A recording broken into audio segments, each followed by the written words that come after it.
아멘. 창세기 7장을 보면 홍수 심판이 시작되는 장면이 나옵니다. 하나님이 주신 복으로 인해 인간은 이 땅에서 생육하고 번성하게 되었죠. 땅을 채웠습니다. 그러나 인간이 땅을 채우면 채울수록 그들의 죄로 땅이 채워져 갔습니다. 그래서 하나님은 물로 세상을 심판하셨습니다. 왜 하나님이 물로 세상을 심판하셨을까 생각을 해보면 그리 어렵지 않게 깨닫게 됩니다. 저는 어제도 오늘 새벽 설교하기 전에도 물로 씻고 나왔습니다. 제 몸이 더러워졌을 때 다른 것으로는 더러움을 깨끗하게 만들 수 없습니다. 물이 있어야 제 몸이 깨끗해집니다. 비누가 있으면 깨끗해지는 데 도움이 되겠지만 비누를 막 발랐다고 해서 몸이 깨끗해지지 않습니다. 비누를 바르고 물로 헹궈야 몸이 완전히 깨끗하게 됩니다. 홍수 심판이라는 것은 하나님이 창조한 세상이 죄로 인해 오염이 되었습니다. 더러워졌죠. 죄로 인해 더러워진 세상, 그렇게 까맣게 더러워진 세상을 하나님께서 물로 깨끗하게 씻었음을 상징하는 것과도 같습니다. 한 가지 더 생각해 보면 물은 인간의 생명을 유지하며 살아가는 데 있어서 없어서는 아주 안 될 중요한 도구입니다. 인간의 몸의 70%가 물로 구성되어 있을 정도라고 하고, 인간은 음식 없이 5주를 버틸 수 있지만 물 없이는 5일 이상 버틸 수 없다고 합니다. 또한 인간이 땅을 경작하는 데 있어서 물이 없으면 작물이 자라지 않습니다. 그 작물이 자라고 열매 맺게 하는 데는 물이 꼭 필요했습니다. 인간에게 생명을 주는 물이지만, 그러나 동시에 물이 인간의 필요 이상 많아지면 인간이 통제할 수 없는 그런 양으로 많아지게 되면 인간의 생명을 빼앗아가는 두려움의 대상이 되는 것이 물이기도 했습니다. 특별히 바다는 인간에게 굉장히 큰 두려움의 대상이었습니다. 청년 중에 서정찬 청년이라고 있습니다. 지금 연극을 하는데 얼마 전에 연극을 해서 청년들이 보러 갔습니다. 그 연극의 내용이 뭐냐면 바다에 갔다가 폭풍 때문에 어머니가 돌아가신 거예요. 그리고 그 폭풍 때문에 어머니가 돌아가셔서 어린 두 남매가 남아서 그 힘든 세상을 살아가는 그 이야기였습니다. 그런 이야기들이 많죠. 폭풍을 치는 바다에 아버지가 나갔다가 물고기 배를 타고 나갔다가 돌아오게 되지 못한, 이렇게 폭풍을 치게 되는 바다는 인간의 생명을 빼앗아가는 두려움의 대상이었습니다. 저도 수영을 못하기 때문에 발이 닿지 않는 물은 두려움의 대상입니다. 오늘 홍수 이야기는 하나님께서 이 세상을 정화시키는 도구로서의 물이 등장합니다. 물이 인간에게 생명을 주는 아주 윤택한 도구이기도 하지만 하나님이 주시는 축복의 도구였지만 동시에 물이 인간이 통제할 수 없는 양으로 부어졌을 때 하나님의 심판의 도구가 되고, 또 세상을 정화시키는, 하나님의 입장에서는 세상을 정화시키는 도구가 됨을 보여주고 있습니다. 우리 창세기 7장 1절을 다시 한번 읽어보도록 하겠습니다. 함께 읽겠습니다. 시작. 여호와께서 노아에게 이르시되 너와 내 온 집은 방주로 들어가라. 이 세대에서 내가 내 앞에 의로움을 내가 보았음이니라. 하나님은 노아에게 방주로 들어가라고 명령하시면서 노아의 의로움을 보았다고 말씀하십니다. 성경에서 말하는 의로움은 순종하는 것을 의미합니다. 선악과를 먹은 이후 인간은 자신의 기준으로 선악을 판단하게 되었습니다. 자신에게 유리한 것이 선이 되었죠. 자신에게 불리한 것이 악이 되었습니다. 인간은 누구나 자신이 이해되지 않고 동의되지 않는 것을 하지 않으려는 본성이 있습니다. 아무리 누가 시킨다 할지라도 그것을 일단 하지 않으려고 하는 본성이 있습니다. 그러나 노아는 자신이 이해되지 않는, 이해해서 한 것이 아니라 하나님이 말씀하시니까 방주의 건설을 하나님의 말씀에 순종해서 해내었습니다. 노아가 의로운 이유는 1차적으로 착한 행동을 해서가 아닌 하나님의 기준에 자신의 삶을 맞추고 하나님의 명령에 순종해서 방주를 완성해내었기 때문에 의로운 사람이라는 것을 깨닫게 됩니다. 그러니까 노아의 시대에 죄가 번성했고 사람들이 악하다고 했는데, 그러니까 이 말을 다시 바꿔서 말하면 노아의 시대에 하나님의 음성에 귀를 기울여서 방주를 지을 수 있는 사람은 딱 한 사람이었다는 것입니다. 그 사람이 바로 노아였다는 것입니다. 이렇게 노아가 방주를 지었을 때 하나님은 노아에게만 방주에 들어가라고 하지 않으십니다. 1절을 다시 보면 노아 내 온 집은 방주로 들어가라고 말씀하십니다. 재밌죠? 믿음도 개인이고 신앙도 개인인 것 같습니다. 엄마의 구원은 엄마의 구원이고 자녀의 구원은 자녀의 구원인 것 같지만 하나님이 주시는 구원은 노아 개인이 아닌 노아의 가정에 임하게 되는 것을 보게 됩니다.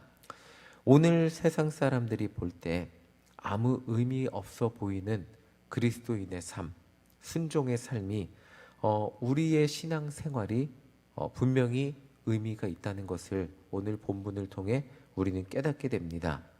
우리의 신앙의 순종이 하나님 앞에 분명히 의로움이 된다는 것입니다. 그리고 내 의로움의 삶이 하나님 앞에 순종하는 삶이 의미가 없는 것 같이 보이지만 자녀들이 볼 때도 나는 부모님처럼 신앙생활하는 모습이 동의가 되지 않는 모습일 수 있겠지만 그러나 우리의 신앙의 모습은 우리의 가정을 살리는 은혜의 도구가 된다는 것을 오늘 본문은 우리에게 알려주고 있습니다. 그렇게 노아의 가족들은 방주로 들어갔습니다. 노아만 들어간 것이 아니라 가족들이 들어갔고 하나님의 정결한 짐승 7쌍과 부정한 짐승 2쌍을 방주에 태우라고 하셨고 5절을 보겠습니다. 5절 함께 읽겠습니다. 시작. 노아가 여호와께서 자기에게 명하신 대로 다 준행하였더라. 노아가 의로웠던 이유는 여기에 있음을 다시 말해주고 있습니다. 하나님이 명하신 것을 다 준행했기에 의로운 사람이었습니다. 그리고 비가 내리기 시작했습니다. 물이 점점 불어나서 세상이 다 잠기기 시작했습니다. 그리고 그 결과입니다. 21절 함께 읽어보겠습니다. 시작. 땅 위에 움직이는 생물이 다 죽었으니 곧 새와 가축과 들짐승과 땅에 기는 모든 것과 모든 사람이라. 땅 위에 움직이는 모든 생명이 다 죽었습니다. 방금 전 드릴 말씀으로 이 말을 바꿔서 하면 하나님의 말씀에 순종하지 못하는 모든 사람은 다 심판을 받고 죽었습니다. 그런데 하나님의 말씀에 순종하는 사람들, 노아의 가족들은 어떻게 됐는지 보겠습니다. 23절 함께 읽겠습니다. 시작. 지면의 모든 생물을 쓸어버리시니 곧 사람과 가축과 기는 것과 공중의 새까지라.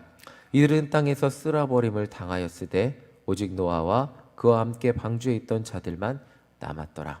하나님의 말씀에 순종했던 사람만 남은 것입니다. 하나님의 말씀에 순종한 노아의 가족들은 세상의 모든 것들이 잠기는 심판의 순간에도 생명을 받을 수 있었습니다.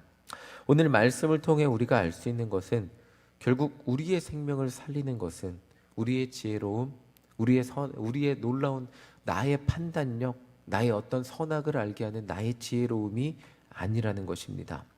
지난주 새벽 예배 시간을 통해 살펴본 가인의 계보를 보면 하나님 없이 살았던 가인의 자손들의 엄청난 재능을 가졌던 것을 말해주고 있습니다. 성을 쌓고 도구를 만들고 자신들의 능력으로 하나님 없이 잘 살 수 있는 것 같은 그런 도구들을 만들어냈던 것을 말해주고 있습니다. 그런데 아무리 좋은 도구가 있어도 아무리 높은 성이 있어도 하나님의 심판의 순간 물이 엄청나게 많이 부어지게 되었을 때 아무리 높은 성도 그들을 보호해 주지 못했습니다. 생명을 구한 사람은 단 한 가족, 하나님의 말씀에 순종하여 방주를 지은 노아의 가족들 뿐이었습니다. 이 말을 우리에게 적용해 보면 오늘 우리의 생명을 구원해 주는 것은 무엇입니까? 오늘 우리의 인생에 생명을 주는 것은 무엇입니까? 우리 인생의 희망은 어디에 있습니까?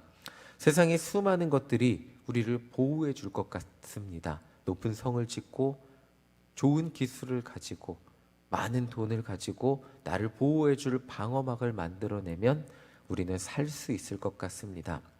세상 수많은 것들이 나를 안전하게 보호해 줄 것 같지만 결국 우리를 보호해 주는 것은 하나님의 심판의 때 세상 모든 사람들이 무너진다고 해도 그 순간에 우리를 구원해 주는 것은 하나님의 말씀밖에 없다는 것입니다.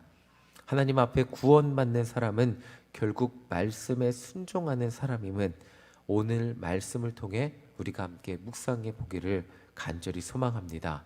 노아의 순종과 헌신을 통해 노아의 가족이 구원받았듯이 우리의 순종과 헌신이 우리의 가족을 구원하는 놀라운 도구가 될 것입니다. 사도행전에서 감옥이 무너졌습니다. 그리고 간수가 감옥이 무너지니까 자살하려고 그랬습니다. 그때 간수가 죽지 못하도록 사도 바울이 말렸습니다. 그때 간수가 이렇게 질문을 했습니다. 어떻게 하여야 구원을 얻을 수 있습니까?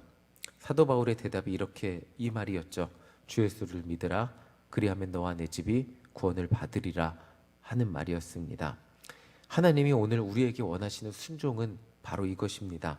예수 그리스도를 믿고 예수 그리스도 안에 우리의 생명의 능력이 있음을 믿고 오늘도 예수 그리스도 안에 사는 사람 가운데 우리 삶의 모든 필요를 그분이 아시고 채워줄 것을 믿는 믿음으로 예수 그리스도를 가장 의지하는 삶을 살아가는 것, 하나님이 오늘 우리에게 원하시는 순종이 바로 이것입니다. 십자가 앞에 나와 우리 삶의 모든 짐을 내려놓고 기도하는 것, 그리고 그분이 나의 삶의 필요를 책임져 주실 것을 믿는 믿음으로 살아가는 것. 다시 말하면 이 새벽 시간 나를 구원하신 예수님의 십자가를 바라보며 인생의 모든 문제를 십자가 앞에 내려놓고 기도하며 나아가는 것, 그것이 하나님이 우리에게 원하시는 순종이라는 것입니다.